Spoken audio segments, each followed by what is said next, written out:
In the second half of this lesson, I'm going to teach you a concept that I use with my students. Basically, you're playing two notes, and I'm going to introduce this with just two mallets. So I want you to put your two mallets over F and G on your keyboard.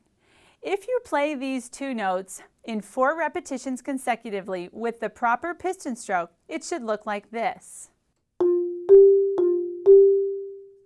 But there are often many times that my left hand needs to play the G and my right hand needs to play the F. In order to ensure that you're playing the correct beating spot, you need to play a good piston stroke, and your mallets will naturally get out of the way of each other. I'm going to play the first 4 repetitions with a normal piston stroke, and then the second 4 repetitions I'm going to play with what I call an X stroke. I'm not really doing anything different. The stroke just creates an X.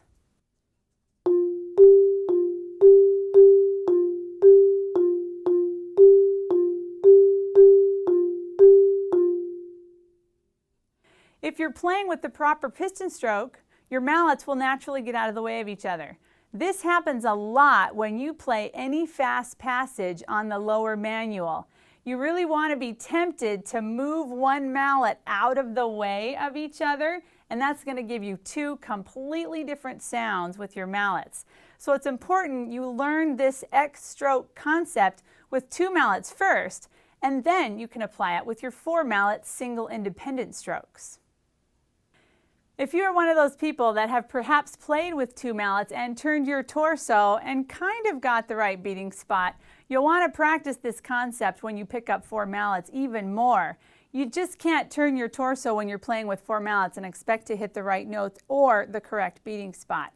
So you might have been able to get away with it with 2 mallets, but it is really hard to get away with when you're playing with 4 mallets. The exercise, as it's written, begins with a placeholder so that you don't expand your interval, and you'll see that placeholder throughout the exercise. I want you to hold it this time at an interval of a 1/4. Mallet 2 will always start first with the single independent strokes. The first time you see it, it will start on the F. Then the second time you see it, it will start on the G. So your single independent strokes at first should look just like nice high rotations. And then when you do it the second time, it will be starting on the G with a very similar high rotation.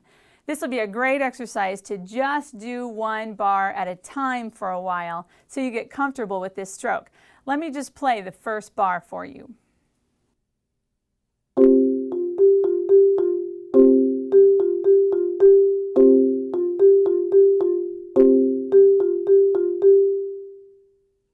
In this exercise, you'll move up the keyboard after you play that first bar, but if you want to repeat each bar 4 times just to get the hang of it, feel free to really reinforce that new stroke concept. Make sure you really follow the sticking on this one, otherwise you're missing the whole point. In the first half of the exercise, you always need to start the single independents with mallet 2. You'll notice in the second half of the exercise, as we move down the keyboard, all those single independents are going to be started with mallet 3. And then even when you move to the lower note, you still have to start it with mallet 3 in order to get that X stroke happening. Let me go ahead and play a couple bars of this exercise at the second half where we're working our single independents with mallet 3.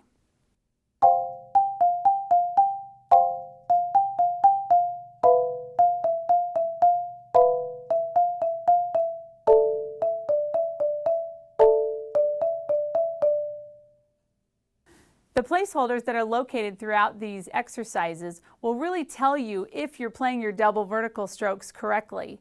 You need to be playing a proper up-down piston stroke, your elbow needs to be behind your wrist, and if you are not playing them accurately, if your intervals are condensing or getting larger, it will let you know because you'll hear those wrong notes. They're in there for a reason. Make sure those double verticals are played appropriately and differently from your single independent strokes. There was a lot of information in this lesson. We started with a little bit of theory, then we did some interval expansion at a little bit faster pace than we had done previously, and we ended with an X stroke concept that perhaps you've not heard before. So don't worry if this lesson takes you a little bit longer than some of the other ones. You can be working on increasing your metronome markings with some of those other exercises while you pay a little bit more attention to this one. There's some important concepts here that I really want to make sure are under your hands before you continue on with the next lesson.